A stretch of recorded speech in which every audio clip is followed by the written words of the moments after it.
hari sebelum kamu ulang tahun di sini ada tragedi. Saya dapat kabar anak saya udah dibopong-bopong sama bapak. Saya ngeliat mungkin kalau orang bilang sakaratul mautnya. Air mata dia keluar terus.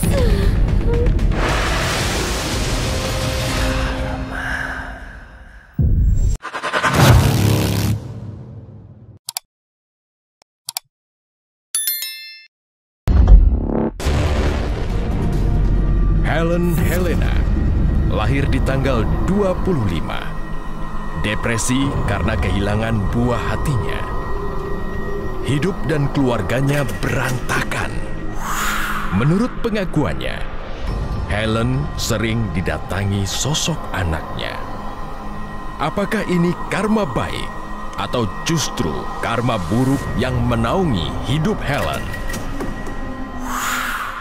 Sudah hadir Mbak Helen di hadapan kami. Selamat malam Mbak Helen, selamat datang di Karma.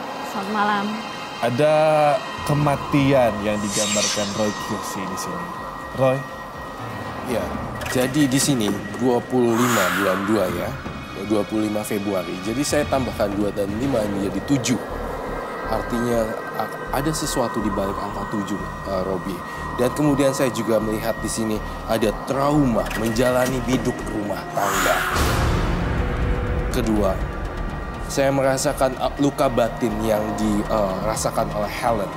Saya merasakan trauma untuk mencoba hal baru. Dan saya menggambarkan sosok gagap hitam. Cukup menyedihkan sekali, Robi, kalau saya berasumsi di sini. Angka 7 yang dihasilkan dari akumulasi di sini adalah 7 hari sebelum kamu ulang tahun di sini ada tragedi. Betul. Itu nggak menyangka karena biasanya di setiap 1 minggu sebelum ulang tahun, hari H dan setelah 1 minggu ulang tahun, di keluarga selalu merayakan. Nah, 1 minggu itu tepatnya hari Sabtu, kita semua udah siap mau nonton. Biasanya anak terkecil aku, si Alben, mama, itu artinya, mama mau ulang tahun. Oke, kita mandi, siap-siap, semua mbak udah rapi, semua tinggal masuk mobil.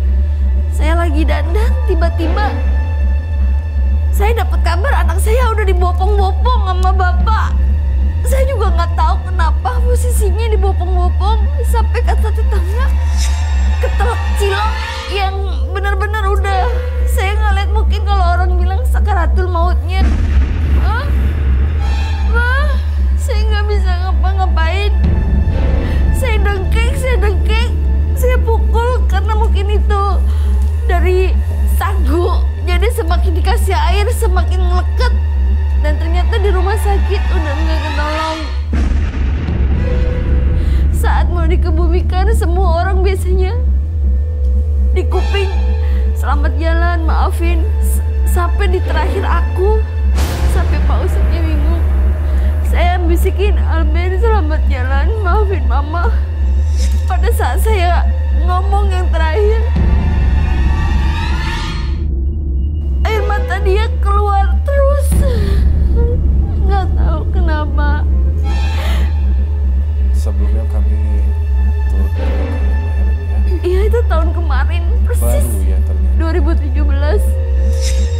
Umur berapa kemarin? 3 tahun 3 bulan.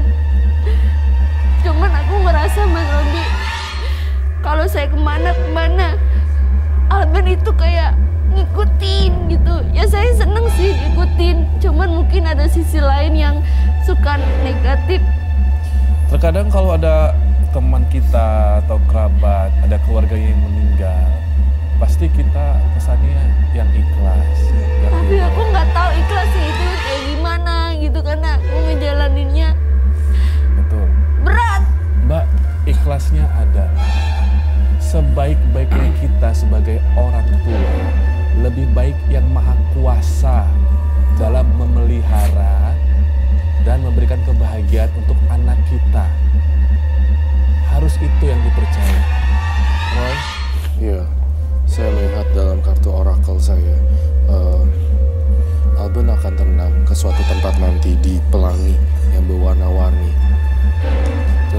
satu ganjalan saya di hati saya bahwa saya nggak mau Alben sedih kalau mamanya pernah jual diri. Apa tujuannya waktu itu? Having fun aja, nggak ada lebih. Having fun. Iya, nggak ada lebih karena menurut aku nggak tahu gimana cara ngilanginnya, nggak tahu. Ini makanya ini udah masuk Februari, kayaknya udah mati rasa ya. Tanggal 18 sudah setahun, seminggunya aku, jadi udah mati rasa.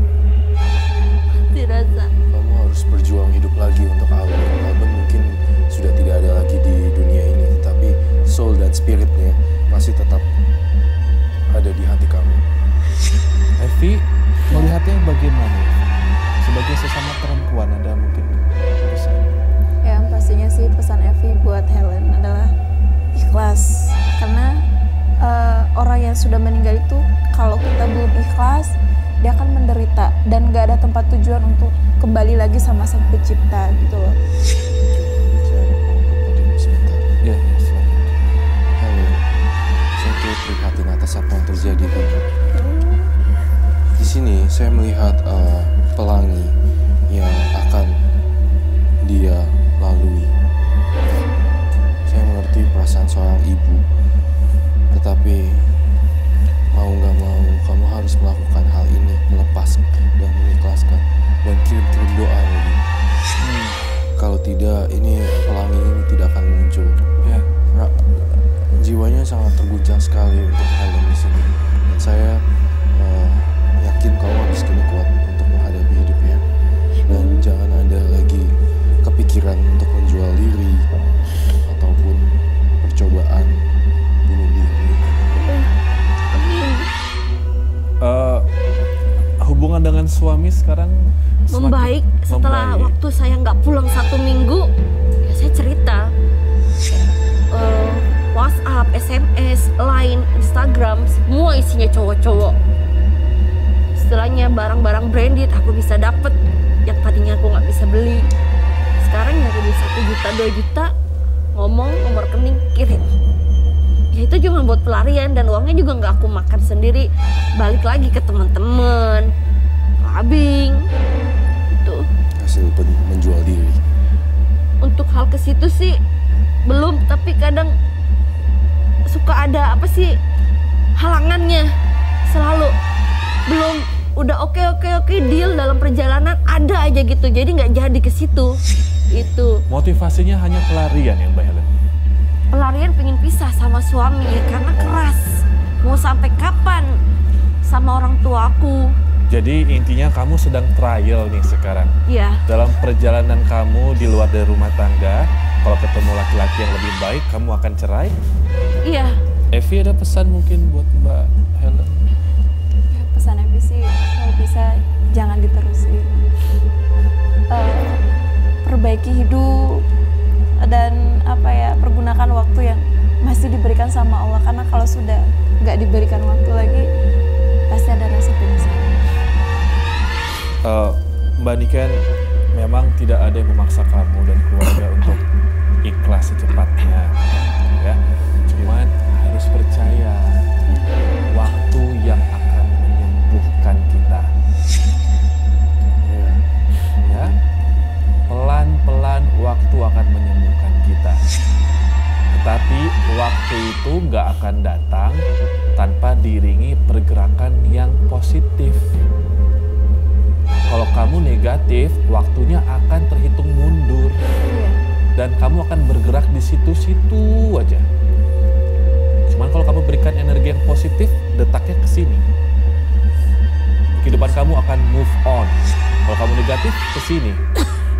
Ke belakang terus. Ya, gak ada yang memaksakan kamu untuk ikhlas. Yang tahu adalah kamu dan hati kamu sama doa-doa kamu. Terima kasih banyak, Bu Helen. Sampai jumpa lagi nanti ya. Salam buat Papa ya.